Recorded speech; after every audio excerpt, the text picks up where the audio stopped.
So hi hello and welcome to this particular video. जैसा कि आप लोग मेरे पीछे की स्लाइड में देख पा रहे होगे, अनअकैडमी की सिविल सर्विस चैंपियनशिप के बारे में, जिसका आयोजन 27 मार्च 2022 को होने वाला है। यह सिविल सेवा परीक्षा के ऊपर अनअकैडमी का एक ऐसा अभ्यास टेस्ट होता है जो कि प्रीलिम्स से पहले होता है और जिसका ऑब्जेक्टिव होता है कि हजारों लर्नर्स जब इस पर्टिकुलर टेस्ट को अटेंड करते हैं तो आप लोगों की एक रैंकिंग निकल के आती है। तो एक्चुअल एग्जामिनेशन के पहले आप अपनी नॉलेज को एक्सरसाइज कर सकते हो और एक्चुअल एग्जामिनेशन के पहले आप अपने आप को देख सकते हो कि हजारों बच्चों में, लर्नर्स में आप कहां पे खड़े होते हो। क्योंकि एक्चुअल परीक्षा 5 लाख अभ्यर्थी, 5 लाख एस्पिरेंट्स देखते हैं। तो it become very very important कि एग्जामिनेशन के 1-2 महीने पहले आप अपने वीक एरियाज को आइडेंटिफाई करो, अपने स्ट्रॉन्ग एरियाज को आइडेंटिफाई करो और हजारों लर्नर्स की पूरी लिस्ट में आप कहां पे स्टैंड कर रहे हो उसका भी आइडिया आपको होना चाहिए। तो अनअकैडमी की सिविल सर्विस चैंपियनशिप जो 27 मार्च को आएगी उसी के ऊपर बेस्ड है। पिछले साल भी 13 जून 2021 को यह परीक्षा का आयोजन किया गया था, जिसको बहुत सारे लर्नर्स ने अटेंड किया था, उनको फायदा भी पहुंचा। और आज के इस पर्टिकुलर वीडियो में मैं आप लोगों को पिछले साल के यूसीएससी की परीक्षा में पूछे गए कुछ क्वेश्चंस दिखाना चाहता हूं और किस तरह से लर्नर्स ने उन क्वेश्चंस को अप्रोच करा था वो बताना चाहता हूं। बाय द वे, ये जो यूसीएससी की परीक्षा का आयोजन, मतलब ये एक टेस्ट होगा प्रीलिम्स का, जीएस का टेस्ट और सीसेट का टेस्ट होंगे। इसमें 2 टेस्ट होंगे 100 क्वेश्चंस के, जिनको अटेम्प्ट करके आप लोग स्कॉलरशिप को भी प्राप्त कर सकते हो। तो लगभग इसमें 15 करोड़ रुपए के आसपास की scholarship worth up to 15 crore rupees भी है। पिछले साल की परीक्षा में कुछ ऐसे इंटरेस्टिंग क्वेश्चंस आए थे और कुछ ऐसे लर्नर्स की इनसाइट्स उसमें निकल के आती है जो मुझे लगता है कि एक्चुअल परीक्षा होने से पहले आपको देखना चाहिए।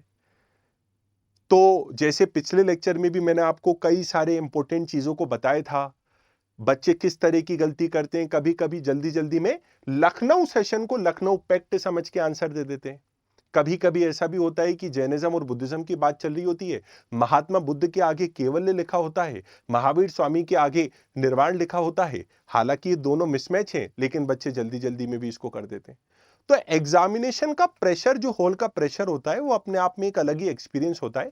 आइए देखते हैं कि पिछले साल की यूसीएससी की परीक्षा जब अटेंड की गई थी तो किस प्रकार के लर्नर इंसाइट्स निकल के आ रहे हैं। मैं आपके साथ उन क्वेश्चंस के ऊपर डिस्कशन करने के लिए बड़ा एक्साइटेड हूं। तो चलिए पहले क्वेश्चन को देखते हैं। यूसीएससी 2021 में इतिहास के अधिकतर क्वेश्चंस की बात करूंगा। यह क्वेश्चन देखिए, अटेम्प्ट एक्यूरेसी इसमें 37% है। मतलब अगर इस पर्टिकुलर टेस्ट को 10,000 बच्चों ने अटेंड किया था तो केवल 3700 बच्चे ही इस क्वेश्चन को सही कर पाए थे। रेस्ट ऑफ द 7300 गलत कर दिए थे। क्या है ये question? Which of the following is a very significant aspect of Bankim Chandra's novel Devi Chaudhurani? इस प्रकार के क्वेश्चन यूपीएससी में आते हैं। रखमाबाई केस की बात कर लो आप लोग, 2020 में आया था ना, एज ऑफ कंसेंट से लेके रखमाबाई केस के ऊपर, गोपाल बाबा वागलंकर के ऊपर क्वेश्चन आ जाता है, सॉन्ग्स इन प्रिजन के ऊपर क्वेश्चन आ जाता है। तो थोड़े कभी कभी ऐसे क्वेश्चंस दे देता है UPSC out of the box.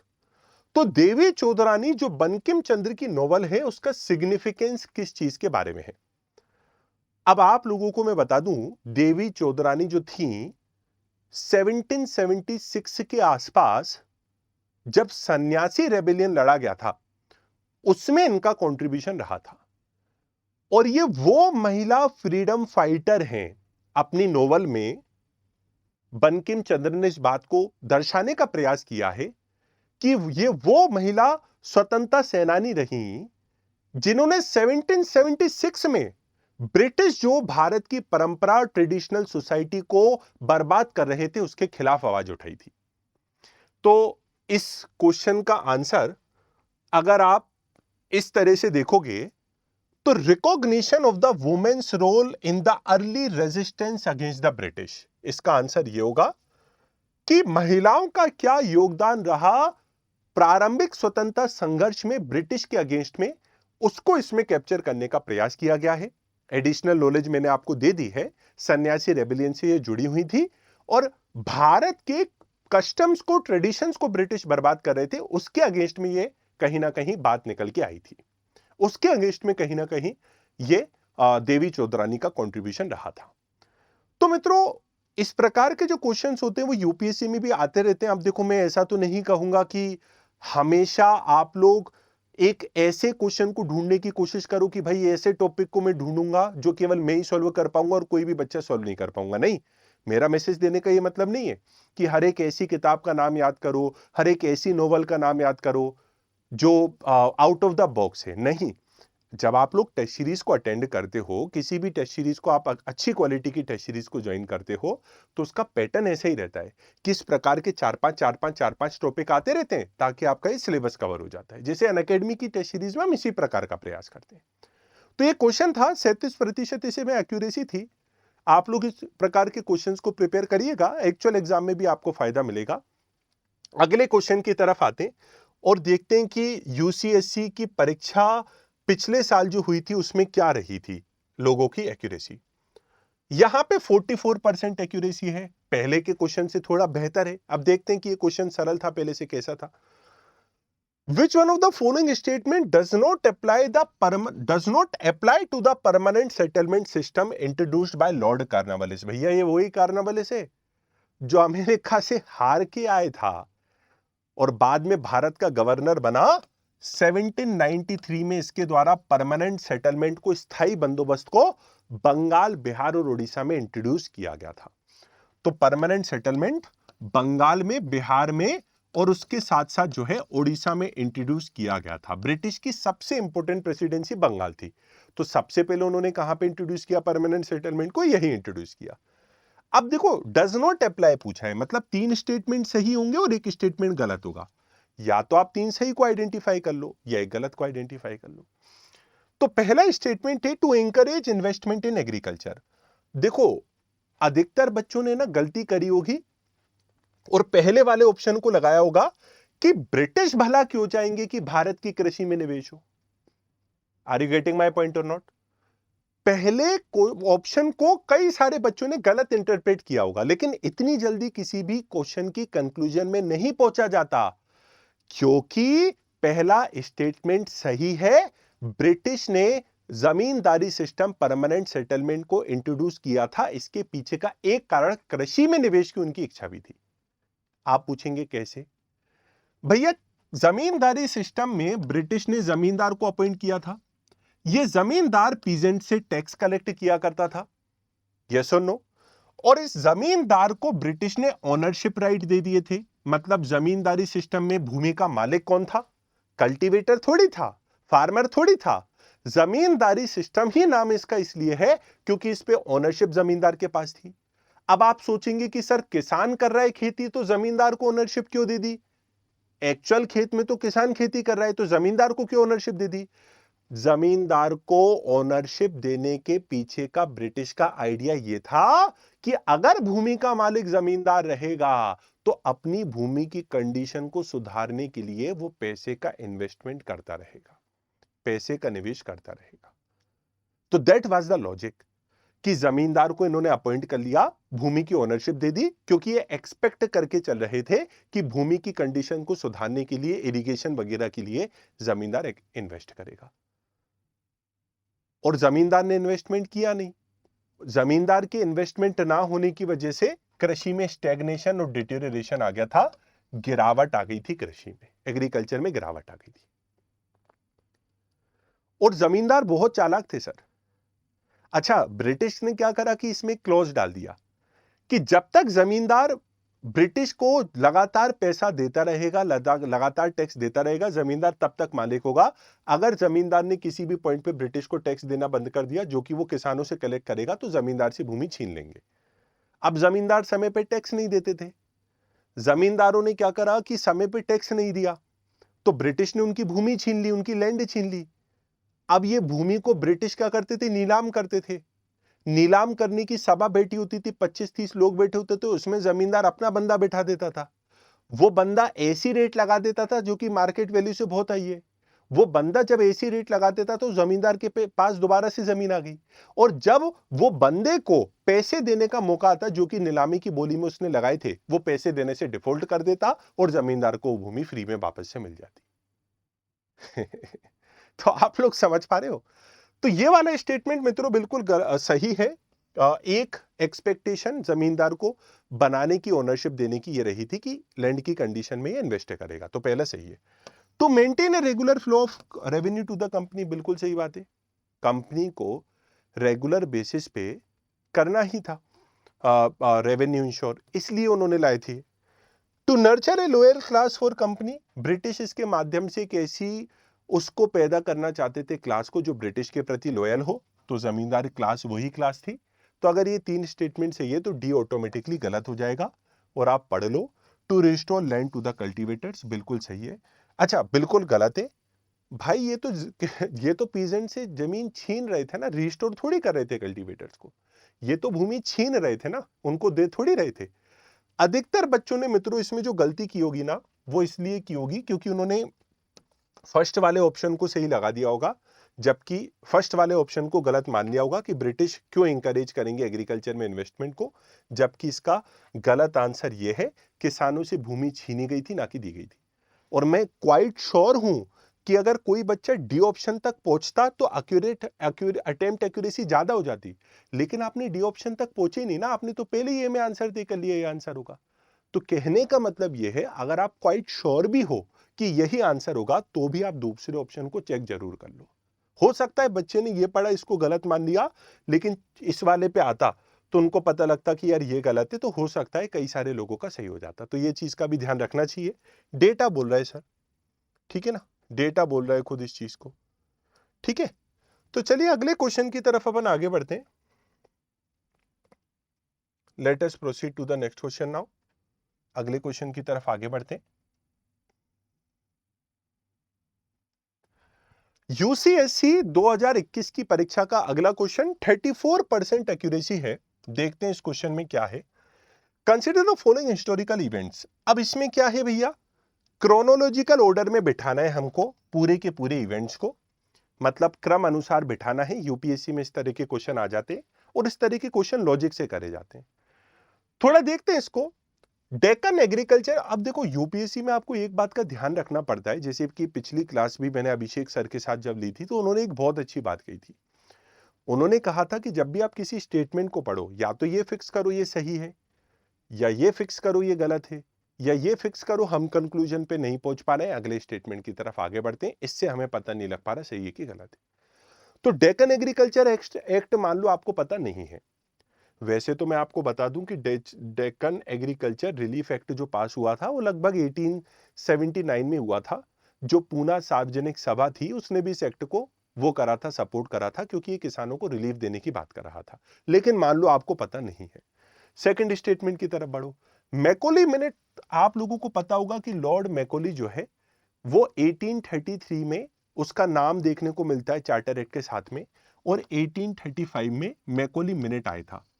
इस मैकोली मिनट में लॉर्ड मैकोली ने भारत में जितनी भी लोकल लैंग्वेजेस थी उनको क्रिटिसाइज करा था और इंग्लिश लैंग्वेज को प्रेज करा था। भारत की जितनी भी वर्नाकुलर लैंग्वेजेस थी उनको इसने क्रिटिसाइज करा था और दूसरी लैंग्वेजेस को प्रेज करा था, मतलब वेस्टर्न एजुकेशन को प्रेज करा था।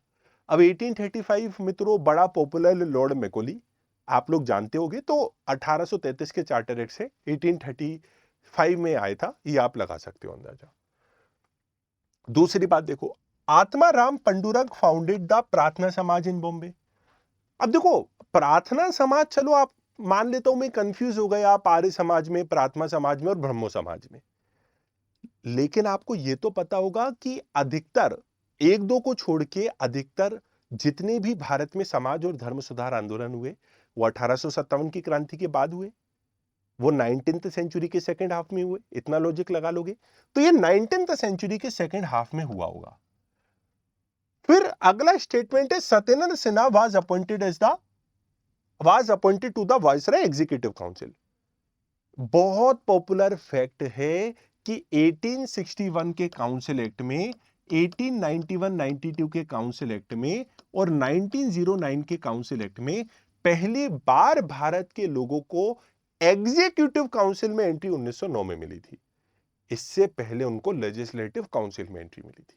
एग्जीक्यूटिव में 1909 में मिली, तो एग्जीक्यूटिव में 1909 में मिली, तो ये हो गया एक हो गया 1909।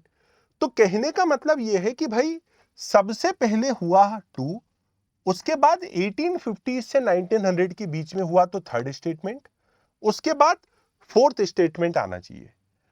अभी हमें फर्स्ट के बारे में पता नहीं, लेकिन 2, 3, 4 का कॉम्बिनेशन आना चाहिए। 2, 3, 4 का कॉम्बिनेशन यहां पे नहीं आ रहा क्योंकि सेकंड से पहले थर्ड आ रहा है। 2, 3, 4 का कॉम्बिनेशन यहां भी नहीं आ रहा। 2, 3, 4 का कॉम्बिनेशन यहां भी है और 2, 3, 4 का कॉम्बिनेशन यहां भी है। अब केवल फर्स्ट बचा है। 2 ऑप्शन तो आपने इसी लॉजिक से एलिमिनेट कर दिए। अब मैं आपको बता देता हूं मित्रों, इसका करेक्ट आंसर होगा ये, क्योंकि डेक्कन एग्रीकल्चर रिलीफ एक्ट 1879 में पास हुआ था। ठीक है, तो 2314 इज द करेक्ट आंसर, है ना। 2314 is the correct answer. 2314 is the correct answer. आप लोग अनअकैडमी के टेस्ट की डिटेल एक्सप्लेनेशन भी देख सकते हो, यहां पे आपको पूरा देखने को मिल जाएगा कि आत्माराम पंडुरंग प्रार्थना समाज के फाउंडर थे, 1867 में हुआ। मैकोली मिनट कब आया, ठीक है, डेक्कन एग्रीकल्चर रिलीफ एक्ट कब आया, और फिर सत्येंद्र सिन्हा जो थे 1909 में उनको एंट्री मिली थी। तो ये डिटेल एक्सप्लेनेशन भी आप देख सकते हो, जितनी जरूरत थी मैंने आपको बता दिया। मित्रों अभी हमारा ऑब्जेक्टिव है ना इन टॉपिक्स को पढ़ना नहीं है, मैं डिटेल्ड टॉपिक डिस्कशन भी आप लोगों के लिए लाऊंगा, लेकिन आई होप कि आप लोग समझ पा रहे होंगे कि कंक्लूजन तक कैसे पहुंचा जाता है यूपीएससी के जब भी पेपर को आप अटेम्प्ट करते हो। I hope this sound good and this will help you score better in the actual examination, also on the UCSC exam which is scheduled for 27th of March 2022। सुबह 10 बजे से वो पेपर है, कृपया करके सुबह 10 बजे से ही जुड़ जाइएगा। तो अगले क्वेश्चन की तरफ आगे बढ़ते हैं, क्योंकि कुछ कुछ ऐसे क्वेश्चंस होते हैं जहां पे आपको टाइम लगता है करने के लिए, ठीक है, तो इसको भी उतना ही सीरियसली लेना जितना 5th ऑफ जून के एग्जाम को ले रहे हो। देखो स्कॉलरशिप एक बात है, very good if you score high and win scholarship and win prices, लेकिन उसके अलावा आप अपने आप को टेस्ट करने के लिए भी आओ ना। इतने बड़े लेवल का, ऑल इंडिया लेवल का टेस्ट हो रहा है, ओपन फॉर ऑल, इतने बच्चे अटेम्प्ट करेंगे तो रैंकिंग आपकी बहुत जेन्युइन निकल के आएगी, वो मेरा बोलने का मतलब है। तो प्रिपरेशन को चेक करने के लिए भी आना है। अगले क्वेश्चन की तरफ अपन आते हैं। एक्यूरेसी रेट 16%, अरे बाप रे बाप, क्या बात है। आखिरकार कुछ इस क्वेश्चन में कुछ ऐसा है यार, मुझे तो पहली नजर में क्वेश्चन सिंपल दिख रहा है। अशोक की धम्म की पॉलिसी के बारे में नहीं पढ़ा तो फिर यूपीएससी की तैयारी क्यों कर रहे हो भाई। अशोक की धम्म की पॉलिसी, धम्म की नीति very very very very very popular. 2020 में भी तो क्वेश्चन आया था ना अशोक की धम्म की पॉलिसी के ऊपर। अशोक ने एक स्टेटमेंट बोला था उसके ऊपर कि कोई भी व्यक्ति जो अपने धर्म को प्रेस करता है और दूसरे व्यक्ति के धर्म को क्रिटिसाइज करता है, और दूसरे व्यक्ति के धर्म को क्रिटिसाइज करते हुए ये सोच रहा होता है कि अरे मैं तो बहुत महान काम कर रहा हूं। धम्म की पॉलिसी तो सर बहुत पॉपुलर है। Bye the way comment section में मुझे बताइएगा कि धम्म एक संस्कृत भाषा का शब्द है या प्राकृत भाषा का शब्द है। पिछली बार कमेंट सेक्शन में थोड़ी हलचल नहीं मची थी। कमेंट सेक्शन में बताइए कैसा इस वीडियो का एक्सपीरियंस रहा, क्या आपको ऐसी वीडियो मदद कर रहे हैं, क्या इस तरह के क्वेश्चंस आपको मदद कर रहे हैं। तो ये क्वेश्चन अशोक की धम्म की पॉलिसी के बारे में है। Ashoka's dhamma can not be regarded as a sectarian faith. Ashoka के धम्म को हमें किसी पर्टिकुलर बिलीफ या फेथ से रिलेट करके देखना नहीं चाहिए। पहला स्टेटमेंट यह है और बिल्कुल सही है। धर्म में और धम्म में अंतर है। अशोक का धम्म और जो संस्कृत भाषा का शब्द है रिलीजन, धर्म, वो अलग अलग है सर। इनको आप जोड़ के मत देखना। कई सारे हिस्टोरियंस ने यही गलती करी है कि उन्होंने प्राकृत भाषा के धर्म को संस्कृत भाषा के धर्म से कंफ्यूज करके देखा है। नहीं करना चाहिए वो। और उन इतिहासकारों ने अशोक के धर्म को गलत इंटरप्रेट किया है। वो इतिहासकार सोचते हैं कि अशोक के धर्म का मतलब बुद्धिज्म का प्रचार प्रसार है, जबकि ऐसा नहीं है। अशोक व्यक्तिगत रूप में अपनी पर्सनल लाइफ में बुद्धिज्म को मानते थे, लेकिन उनकी धम्म की पॉलिसी का मतलब बुद्धिज्म के प्रमोशन से नहीं था। तो सेक्टेरियन फेथ से रिलेटेड ये नहीं है। पहला स्टेटमेंट सही है। दूसरा स्टेटमेंट देखिए, Ashokan edicts can be compare to the royal edicts of the Brahmanised kings. तो अशोक के जो रॉक एडिक्ट्स हैं, जिस प्रकार के ब्राह्मणाइज्ड किंग्स के रॉक एडिक्ट होते थे, उनको जोड़ के देखा जा सकता है। मानते हैं कि चलो आपको सेकंड स्टेटमेंट सही है गलत है, आप कंक्लूजन तक नहीं पहुंच पा रहे हैं, तो थर्ड स्टेटमेंट पे बढ़ते हैं। His teachings align with Buddhist teachings, बिल्कुल सही बात है। अशोक की जो टीचिंग्स थी वो बुद्धिज्म से अलाइन होती थी। Setting the goal of attaining nirvana through maintenance of social order, भैया यहां तक तो ये सही था कि अशोक ने वही टीच किया जो बुद्ध ने टीच किया, लेकिन क्या अशोक के धम्म की पॉलिसी में निर्वाण की प्राप्ति के बारे में बात की गई थी क्या? I doubt, I doubt. यहां पे अगर आप इस डिटेल एक्सप्लेनेशन को देखोगे तो आपको पता लगेगा, यहां पे अगर आप इस डिटेल्ड एक्सप्लेनेशन को देखोगे, एक सेकेंड रुकिएगा, हाँ, यहां पे अगर आप इस डिटेल एक्सप्लेनेशन को देखोगे आपको पता लगेगा उनकी जो टीचिंग्स थी वो सोशल इंस्टीट्यूशन जो फैमिली के थे, सोसाइटी जो थी उसको टॉलरेंस, सहिष्णुता के बारे में पाठ पढ़ाना चाहती थी, लेकिन उनकी जो पॉलिसी, धम्म की पॉलिसी थी, उन्होंने उसमें निर्वाण प्राप्ति की बात नहीं कही थी। ठीक है, देखो अशोक एक बहुत, मतलब आप लोग मान सकते हो कि उदार व्यक्ति हो गए थे अपने जीवन के अंतिम वर्षों में, लेकिन वो मॉन्क थोड़ी हुए थे। वो जनता को निर्वाण प्राप्ति की तरफ नहीं ले जाना चाहते थे, वो बुद्धिज्म को प्रमोट करना चाहते थे। ऐसा नहीं था कि वो बोल रहे थे कि आप निर्वाण को प्रैक्टिस करिए। तो ये आर एस शर्मा की बुक्स में आप लोगों को स्टेटमेंट देखने को मिल जाएगा। तीसरा स्टेटमेंट इसका गलत होगा। ठीक है, बुद्ध की टीचिंग के बारे में कहा उन्होंने, लेकिन निर्वाण को अटेम्प्ट करने के बारे में नहीं कहा। और मित्रों तीसरा गलत है, तो तीनों स्टेटमेंट आपके एलिमिनेट हो जाएंगे, आपका आंसर आ जाएगा 1। अब मुझे लगता है कि अधिकतर बच्चों ने थर्ड वाले स्टेटमेंट को सही माना होगा, या तो उन्होंने आंसर लगाया होगा 1 और 3 ओनली, या उन्होंने आंसर लगाया होगा 1 और 2, 1, 2 और 3, क्योंकि थर्ड वाले में उनको कंफ्यूजन रहा होगा, थर्ड को उन्होंने सही मान लिया होगा। अशोक ने बात करी थी, बुद्धिज्म की टीचिंग्स दी थी, लेकिन अशोक की बुद्धिज्म की टीचिंग्स में यह शामिल नहीं था। क्या शामिल नहीं था? बेसिकली मित्रों निर्वाण की प्राप्ति की उन्होंने बात नहीं करी थी। तो I hope this question is helping you. इस प्रकार के प्रश्न यूपीएससी में भी आप लोगों को पता है इसी स्तर के क्वेश्चंस आते हैं। चलिए अगले क्वेश्चन की तरफ आगे बढ़ते हैं। Let us proceed to the next question now. अगला क्वेश्चन देखते हैं। ये सिंपल क्वेश्चन है, ऑल्दो आप लोगों को पता है कि यूपीएससी में एंशिएंट और मिडिवल हिस्ट्री में काफी सारे जो क्वेश्चंस होते हैं वो वोकेबलरी बेस्ड होते हैं, तो इन क्वेश्चंस को भी आप सॉल्व करिए। आपसे पूछा जा रहा है कि जहां तक भारत में दक्षिण भारत की बात है, डेक्कन की बात है, आमरम का मतलब क्या है? तो देखो मित्रों, आप लोगों ने अमर नायक का नाम सुना होगा। अमर नायक, ये अमर नायक कौन होते थे? आपने क्या विजयनगर साम्राज्य में नायंकर सिस्टम के बारे में पढ़ा है? तो ये नायंकर सिस्टम के बारे में आपने अगर पढ़ा होगा, तो ये नायंकर जो होते थे, जैसे कि इक्ता सिस्टम होता था, उसमें भी कुछ लोगों को लैंड असाइन की जाती थी, जैसे कि फ्यूडलिज्म होता था, लैंड असाइन की जाती थी, है ना? उसी तरह से क्या होता था, नायंकर सिस्टम में भी लैंड असाइन की जाती थी। इनको आप या तो नायक बोलते हो या अमर नायक बोलते हो। जो जिन लोगों को लैंड असाइन की जाती थी उनको आप कुछ भी बोलते हो, मतलब नायक्स भी बोल सकते हो, आप उनको अमर नायक भी बोल सकते हो, और उनको जो टेरिटरी असाइन की जाती थी उसको अमरम कहा जाता है। बहुत ही स्ट्रेट फॉरवर्ड क्वेश्चन था। आमतौर पे बच्चे जो होते हैं वो वोकेबलरी को मिस कर जाते हैं, लेकिन ये इतनी डिफिकल्ट लेवल की वोकेबलरी नहीं थी। मुझे लगता है कि 39% से ज्यादा यहाँ पे होना था, क्योंकि कारण भी है कि विजयनगर एम्पायर तो आपका सबसे इंपॉर्टेंट चैप्टर है जहां तक मिडिवल हिस्ट्री की बात है, तो इस क्वेश्चन को थोड़ा ज्यादा लोग सही कर सकते थे। अगले क्वेश्चन की तरफ अपन आते। अटेम्प्ट एक्यूरेसी 45% है, which is not bad but not good at the same time. देखते हैं कि यहां पे गलती बच्चों ने की होगी तो क्यों की होगी और आप उससे क्या सीख सकते हो। ऑल इंडिया अनटचेबल लीग इन 1932। अब मैंने ऑप्शन को देखा भी नहीं है, लेकिन यहां पे या तो महात्मा गांधी और बी आर अम्बेडकर दोनों साथ में होंगे। 1932 की बात की जा रही है सर, जिस समय कम्युनल अवार्ड आया, पूना पैक्ट हुआ, दोनों ही अनटचेबिलिटी को लेके काम कर रहे थे, दलितों के अपलिफ्टमेंट के लिए काम कर रहे थे। यूपीएससी ने एक बार मेंस में क्वेश्चन पूछा भी था। Despite having divergent approaches and strategies, Mahatma Gandhi and B R Ambedkar had a common goal of amelioration of the downtrodden. कि भले ही दोनों के अप्रोच और स्ट्रेटेजी कितने भी अलग अलग रहे हो, लक्ष्य कॉमन था। क्या था लक्ष्य? दलितों का उद्धार का। तो 1932 की बात चल रही है, ऑल इंडिया अनटचेबिलिटी लीग की बात कर रही है, डेफिनेटली महात्मा गांधी और बी आर अम्बेडकर ऑप्शन में होंगे। आप लोग देख लीजिए, महात्मा गांधी और बी आर अम्बेडकर होंगे। और अधिकतर लोगों ने, अब देखो दोनों में से कोई भी एक आंसर सही होगा, लेकिन अधिकतर लोगों ने को जो कंफ्यूजन हुआ होगा ना, वो बी आर अम्बेडकर साहब में और महात्मा गांधी के बीच में हुआ होगा। इसका करेक्ट आंसर है महात्मा गांधी। 1932 में आप लोगों को पता है कि एक प्रकार का वैचारिक विभाजन, एक प्रकार का आइडियोलॉजिकल डिफरेंस महात्मा गांधी और बी आर अंबेडकर के बीच में आने लगा था।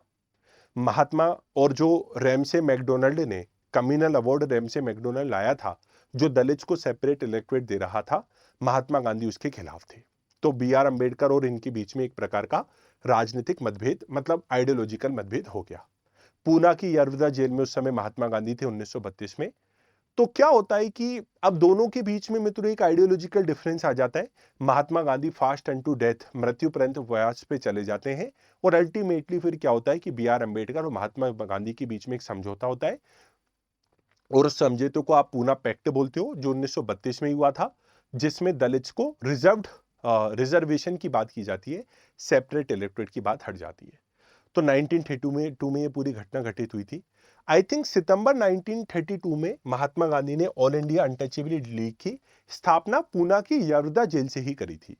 जब वो बाहर आते हैं, फिर वो क्या होता है कि जो आपने सुना होगा हरिजन नाम की पत्रिका थी महात्मा गांधी की, वो इसी के अंतर्गत लिखी गई थी सर। महात्मा गांधी जब फिर बाहर आते हैं तो इसी के ऊपर काम करने के लिए, इस अनटचेबिलिटी लीग के जो काम थे, उसी के काम को करने के लिए महात्मा गांधी जाते हैं सत्याग्रह आश्रम। साबरमती आश्रम नहीं जाते हैं, जेल से छूटने के बाद सत्याग्रह आश्रम जाते हैं।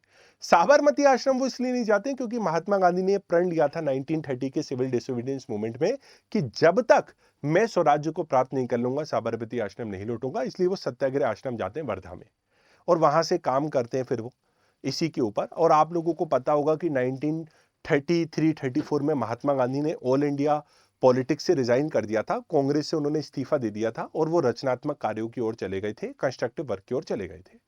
तो इसकी स्थापना जो थी मित्रों 1932 में महात्मा गांधी के द्वारा की गई थी। और मुझे मतलब लग रहा है कि जो है कई सारे लोगों ने इसको बी आर अंबेडकर को भी लगाया होगा, तभी गलत हुआ है। देखो मित्रों, कभी कभी है ना, जो लगता है वो होता नहीं है। और टेस्ट सीरीज को जब आप प्रैक्टिस करते हो ना, तो आप एक पैटर्न आइडेंटिफाई करते हो कि मेरी फैक्चुअल, अभी जैसे क्या हुआ था, मैं आपको पिछली बार भी अपने एक्सपीरियंस को बता रहा था। अगर आपने लास्ट वीडियो नहीं देखी तो आप सुन लीजिए इसको। अभी जब मैं दिल्ली पे, जब मुझे मौका मिला था अनअकैडमी स्टोर को विजिट करने का, by the way Unacademy store Rajendra Nagar के हार्ट में है। आप लोग अभी तक गए नहीं हो तो आप लोगों को जाना चाहिए, जो लोग दिल्ली में है। तो वहां पे मेरी कई सारे छात्र छात्राओं से मुलाकात हुई। वहां पे एक एस्पिरेंट से मुलाकात हुई जिसकी लगभग 1 साल से प्रिपरेशन चल रही थी, और वो प्रीलिम्स 2022 का देने वाले हैं। तो उनसे उनके एग्जाम की प्रिपरेशन के बारे में कि क्या चल रही है, कैसी चल रही है, कहीं दिक्कत तो नहीं है, ऐसी बातचीत हुई।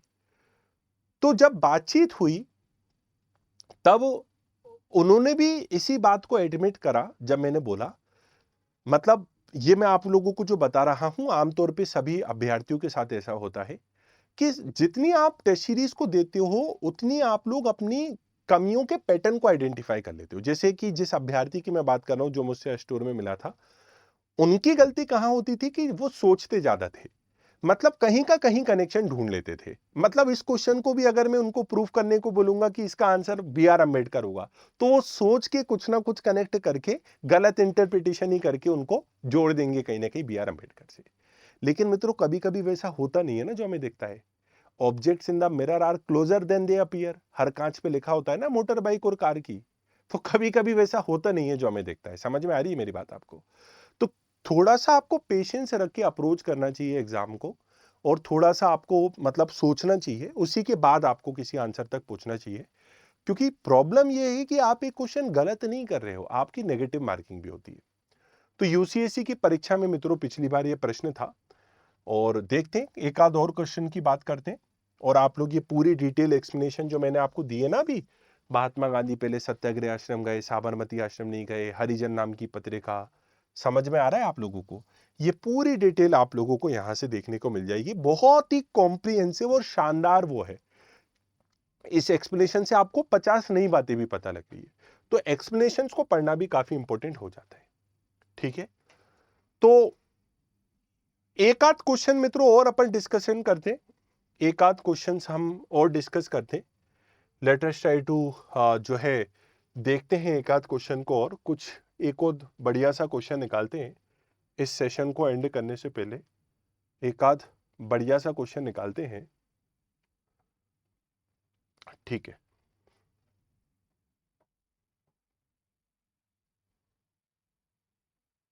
अच्छा, ये पिछले क्वेश्चन में क्या 9% एक्यूरेसी है? ओ बाप रे बाप, क्या है भाई ऐसे क्वेश्चन में? अच्छा, ये यूसीएससी का क्वेश्चन नहीं है ये वाला, ये अनअकैडमी की जो टेस्ट सीरीज होती है ना रेगुलर बेसिस पे, पेड टेस्ट, वीकली टेस्ट जिसमें होते हैं, उसका क्वेश्चन है। 9% एक्यूरेसी, देखना पड़ेगा सर इस क्वेश्चन को। कहीं ऐसा तो नहीं हुआ कि हमारी टेस्ट सीरीज में क्वेश्चन गलत था, बच्चों ने गलत कर दिया, क्योंकि 9%। तो देखते हैं क्या हुआ। The British government decision to the partition of Bengal was made public in early 1905। भैया, बंगाल का विभाजन कब हुआ था? 16 अक्टूबर 1905 में हुआ था। ठीक है, तो ये ऑप्शन बोल रहा है कि ब्रिटिश सरकार के द्वारा ये फॉर्मली अनाउंसमेंट जो था वो अर्ली 1905 में किया गया था कि हम बंगाल का विभाजन करेंगे। यार, बंगाल का विभाजन इतना इंपॉर्टेंट टॉपिक है कि मुझे नहीं लगता कि आपको इस स्टेटमेंट के बारे में पता नहीं होना चाहिए।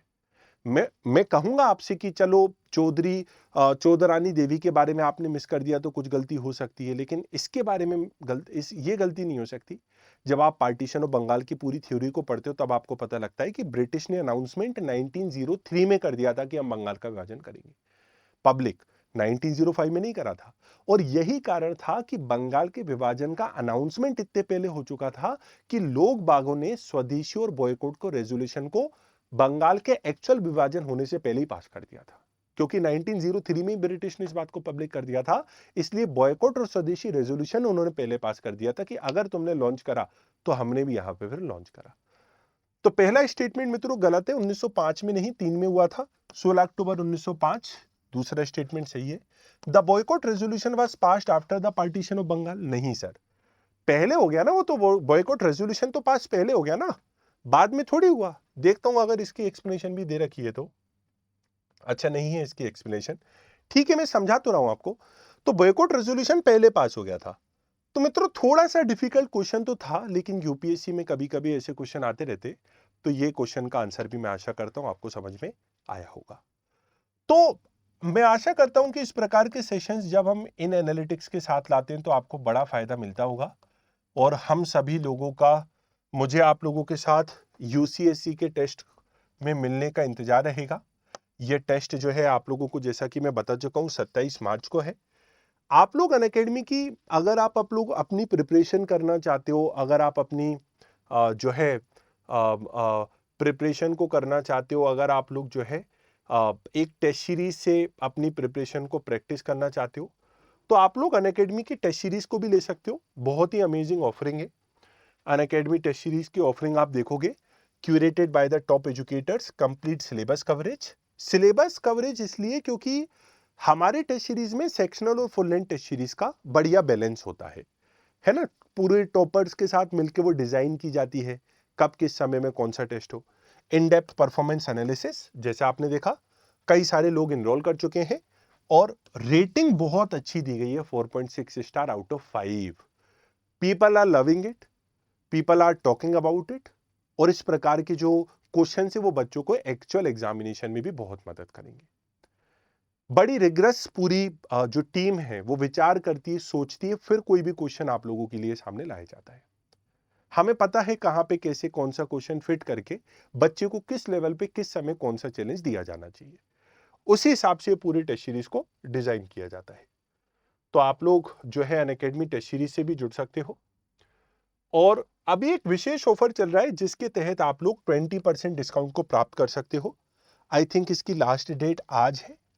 और इस 20% डिस्काउंट के साथ साथ आपको 3 मंथ का एक्सटेंशन भी मिल जाएगा, 3 मंथ एक्सटेंशन भी आपको मिल जाएगा। ये 20% का डिस्काउंट आपको तब प्राप्त होगा जब आप लोग अनुज यूपीएससी कोड को यूज करोगे। तो अगर आपको लगता है मेरे सत्र, मेरे सेशंस आप लोगों के लिए किसी भी प्रकार से मददगार हैं, you can use this referral code Anuj UPSC for a 20% discount and 3 month extension। ये प्रीलिम्स टेस्ट सीरीज पे भी एप्लीकेबल होगा कोड। इस कोड को आप वहां भी यूज कर सकते हो, अनुज यूपीएससी। अनअकैडमी पे जो है मित्रों कॉम्प्रिहेंसिव बैचेस की भी शुरुआत हुई है। आप इन कॉम्प्रिहेंसिव बैचेस से भी जुड़ सकते हो। जो है सब्सक्रिप्शन को लेके आपको इसका भी एक्सेस मिल जाता है, ऑप्शनल का भी एक्सेस मिल जाता है आपको। तो जो कंप्लीट जीएस और ऑप्शनल की प्राइस है वो 49,965 है। ठीक है, जब आप मार्केट को अवेल करते हो, मार्केट को देखते हो, तो अकेले ऑप्शनल की प्राइस इतनी होती है। अनअकैडमी पे GS plus optional plus prelims की टेस्ट सीरीज प्लस मेंस की टेस्ट सीरीज प्लस ऑप्शनल की test series plus 20,000 practice section के क्वेश्चन का एक्सेस, वो सब आपको मिल जाता है। तो ये भी आप लोग जो है अवेल कर सकते हो। और उसके साथ साथ मित्रों, 27 तारीख को आप लोग उस टेस्ट को अटेंड करना ना भूलें। आप सभी लोगों से उस टेस्ट में हमें जुड़ने का इंतजार रहेगा। देखते हैं कि उस टेस्ट को टॉप कौन करता है। मैं आशा करता हूं कि इस सेशन ने आपको मदद की होगी। इसी प्रकार के और भी सेशंस के साथ मैं आपसे जुड़ता रहूंगा। Thanks a lot. जय हिंद, जय भारत। धन्यवाद।